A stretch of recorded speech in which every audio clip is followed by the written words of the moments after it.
think the craziest deployment of the gender lens that Justin Trudeau applies to pretty much anything and everything he wants to politicize is an announcement that Ukraine will receive money from Justin Trudeau to clear landmines, which is a good idea, but only if it is done in a gender-sensitive manner.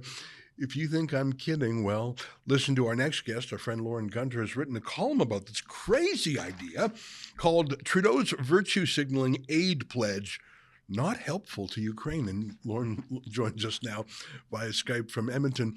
Lorne, when I first saw that, I swear I had to click through to the original document because I thought it was a spoof. I thought it was like the Babylon Bee or the Onion just making fun of Trudeau. But he really did say he's going to give millions of dollars to Ukraine, but only if they clear landmines in a gender-sensitive way.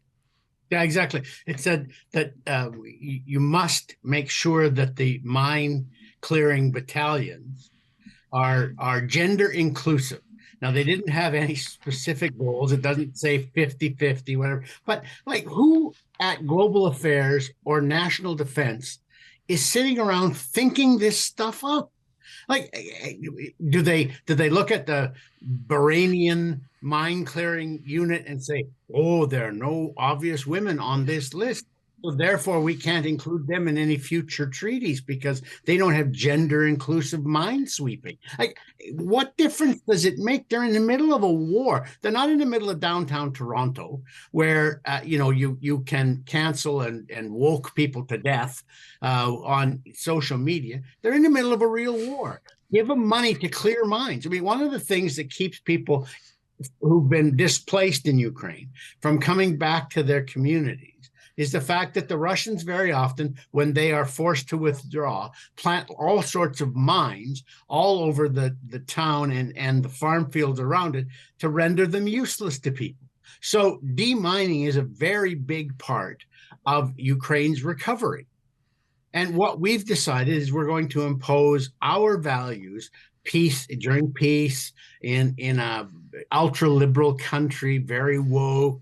We're going to try and impose our values on a war zone. I mean, this is not the only thing. They want the Ukrainian economy to be decarbonized. They want them to have a carbon tax. You might remember that when Pierre Poilievre initially objected to giving this aid package to Ukraine, of course, everybody on the liberal side in the media, the CBC and the Star and the Globe and Mail, oh, Poilievre thinks that he doesn't support the Ukrainians. He must be a Putin fan. Oh my goodness! But it was because they were reading this document and they were saying you have to appoint internet censors. Yeah. If you want our aid for communications, you have to do what they're trying to do in Canada, which is people in charge of looking at the internet to make sure there's no disinformation.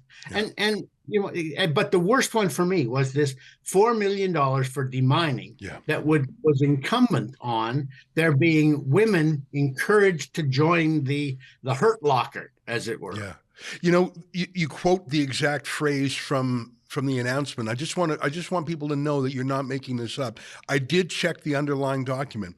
The aid is contingent on, quote, promoting gender transformative mine action. Like it's like they were just throwing darts at a bulletin board that had, transformative gender action. Like they probably use gender transformative climate action. Like that doesn't mean anything either. Undoubtedly. And I'm sure there's some climate change parts of this. In fact, you mentioned it, the carbon tax.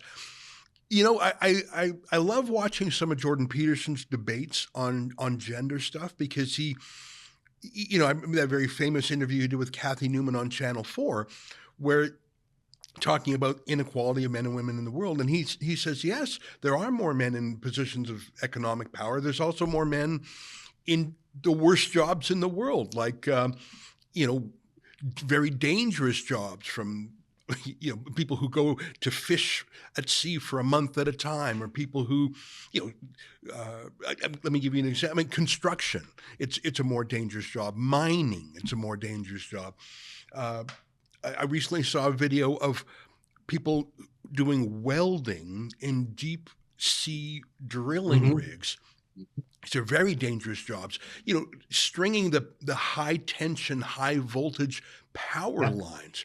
Those are very dangerous jobs. And if guys you could show me, and if you could show me that the companies responsible for that or the government's responsible for that were deliberately barring women, I would say let's have a case for that. Let's take them to court. But the point is, I think the difference between small L liberalism and Marxism is that in small L liberalism, you say there's opportunity for all, and you then punish people who don't give the proper opportunity to everyone, regardless of gender, race, whatever. Marxism is we cannot know that there isn't discrimination unless there are equal numbers of all groups in the final product, and that gets away from merit. I don't care if every person who's digging out mines in Ukraine is a woman. I don't want us then to have a rule that, well, you have to get more men involved. I don't care. It's so insane. But you know what? I don't think there's a single woman. Like, I would be shocked. I mean, clearing mines it's got to be one of the worst jobs in the world. And thank God there are men who are willing to do it to keep us safe and free. And I imagine, I don't know a lot about it, but you're wearing heavy protective clothing in case, God forbid, a mine explodes. So you have to be strong enough to probably wear 100 pounds worth of protection. That is a dangerous job. I would be surprised if there are 10 women in the entire world. Yeah, okay. And I don't think they want to. And I saw an interview. Yeah, well, I Googled up an interview or YouTubed up an interview, looked to see whether there were any women deminers, and I found an interview with one from the U.S. Army. But it would be very rare. But the point is not whether it's rare or not. Right. It's whether it's allowed or not. And if it's not allowed, then you have a problem. But if it's allowed and it's rare, that's nobody's business.